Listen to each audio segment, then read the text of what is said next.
রনি চাচ্চু, সেদিনকে আমি বিদ্যালয়ে দৌড় প্রতিযোগিতায় প্রথম হয়েছি। আচ্ছা। সেদিন তারপর আমার ক্লাসের শিক্ষক আমাকে বলতেছে, মহিবুল্লাহ তুমি যে প্রথম হয়েছো, তোমার এই প্রথম হওয়ার পিছনে সবচেয়ে বড় অবদান কার? আমি বললাম ওই যে সেই কুকুরটা যেটা বাসি ফুদার সাথে সাথে আমরা দৌড়ানি দিছিল। আমরা আমাদের প্রথম কন্টেস্ট্যান্টকে এবার মঞ্চে নিয়ে আসছি। দুর্দান্ত একজন বরিশাল বরগুনার ছেলে, এইটুকু বাট মাথা অনেক শার্ট। আসছে মোহাম্মদ মহিবুল্লাহ।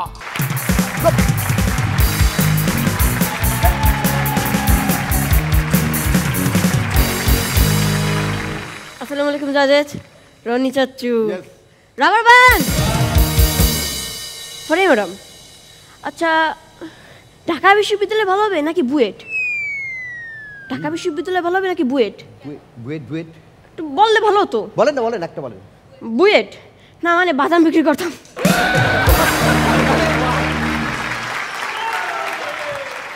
তুষার স্যার, সেদিনকে আমার মা এসে আমাকে বলতেছে, মহিবুল্লাহ তুই পাশের বাসার চিকুর সাথে খেলা করো না কেন? আমি বললাম আম্মু তুমি কি চাও তোমার ছেলে এমন কারোর সাথে খেলুক যে নেশা করে, যে বিড়ি খায়? আমি বললো না, ঠিক এটাই চিকুর মাও চায়।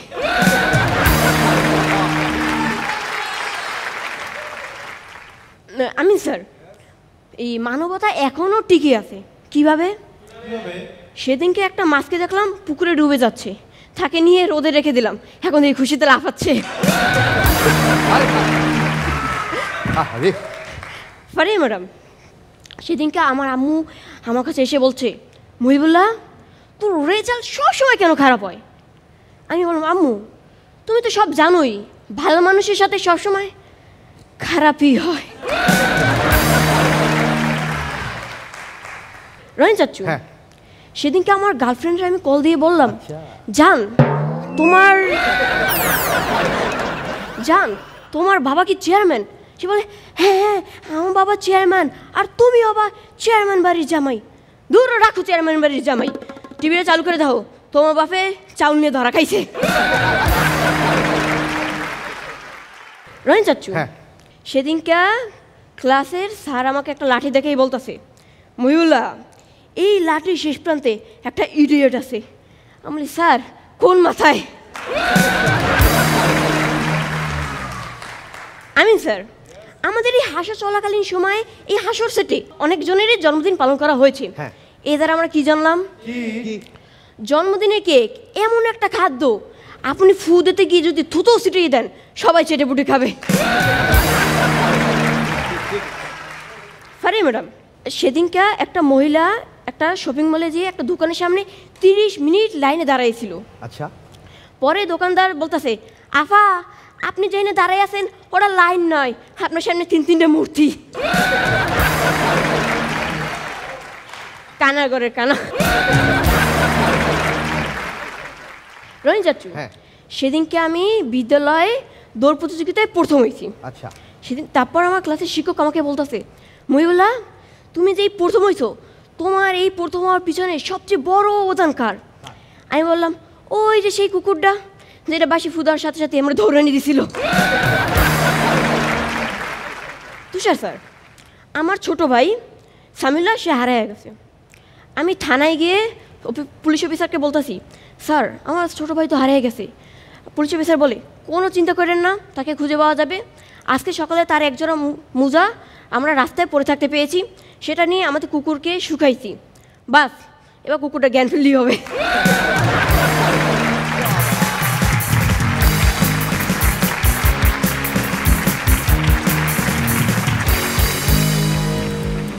মহিবুল্লাহ তার নিজের যোগ্যতায় সেমিফাইনালে পৌঁছে গেছে। ও দুর্দান্ত একজন পারফর্মার, অসাধারণ। যে জোকই বলুক সেটা শুনতে খুব মজা লাগে। প্রত্যেক ঘরে ঘরে ছোটরা ইন্সপায়ার হবে এবং সামনের অডিশনে ঝাঁপিয়ে পড়বে যে মহিবুল্লাহর মতো আমরা হতে চাই। অনেক অনেক শুভকামনা। শুরুতেই আমাদের অতিথির কেমন লাগলো একটু জানতে চাই। হচ্ছে নাবালক ছেলে মনে হচ্ছে, কিন্তু গার্লফ্রেন্ড কিন্তু আবার আছে। গার্লফ্রেন্ড আছে না, স্টেজ প্রেজেন্সের একটু ছিল, কিন্তু ইন্টারেস্টিং ভালো লাগছে আমার। আর একটু পারফরমেন্স আর একটু আর কি, কিন্তু ভালো লাগছে এই বয়সে জোক মারো, ঠিক আছে।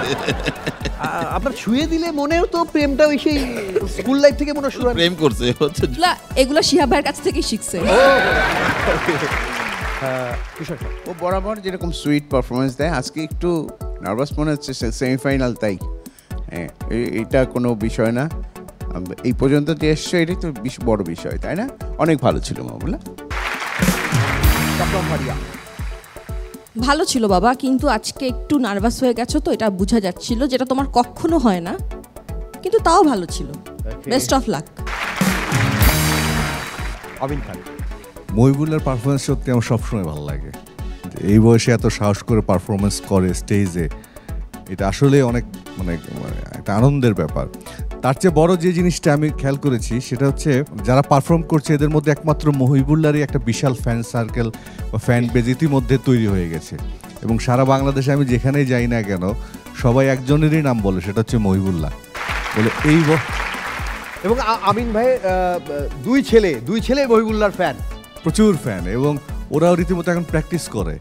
এটা একটা ইন্সপিরেশন কিন্তু, যে মহিবুল্লাহ যে এই বাচ্চাদের মাঝেও স্ট্যান্ড আপ কমেডিটা ও ছড়িয়ে দিতে পেরেছে। সবচেয়ে বড় জিনিস আমাদের মার্সেলের যে পরিবার আর কি, আমরা যেটাকে বলি মার্সেল ফ্যামিলি, একদম মার্সেল ওনার থেকে কোম্পানির ওনার যারা, সেখানে তোমার মতন একজন জুনিয়র আছে, সেও প্রচণ্ড রকম তোমার ফ্যান, মারাত্মক ফ্যান, এবং সে সবসময় খোঁজখবর রাখে যে মহিবুল্লাহর কী অবস্থা। আমি বলছি যে না, খুবই ভালো করছে, এবং সে তোমার জন্য একটি উপহার পাঠিয়েছে, বলছে আমার তরফ থেকে তাকে মহিবুল্লাহকে গিফট দেবেন। আসো সেই উপহারটা নিয়ে যাও।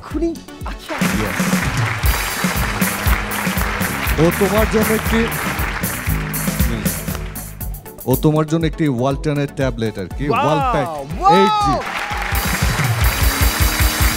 এটা একদম নতুন মডেল, বাজারে একদম নতুন মডেল এটা। বাহ বাহ বাহ, লাকি ওয়ালটনের ট্যাবলেট, একবারে নিউ মডেল, এখনো আনবক্সিং করা হয়নি। রে হাসো সিজন 7-এ প্রথম লাকি মোহাম্মদ মহিবুল্লাহ, এটা পেয়ে কেমন লাগছে একটু বলো জাস্ট। এটা পেয়ে আমার খুবই আনন্দ লাগছে, এবং আমাদের মানে কি বড় মাপের অভিনেতা আমির খানের হাত থেকে পেয়েছি, এটা আরো বেশি আনন্দের বিষয়। Thank you.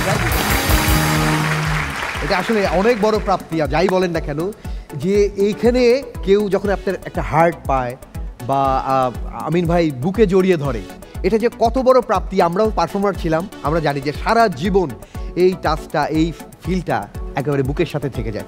সো একটা জোরে হাত পেলে আপনাদের। মহিবুল্লাহ, তোমাকে অনেক ধন্যবাদ। প্লিজ যাও ওখানে বসো প্লিজ।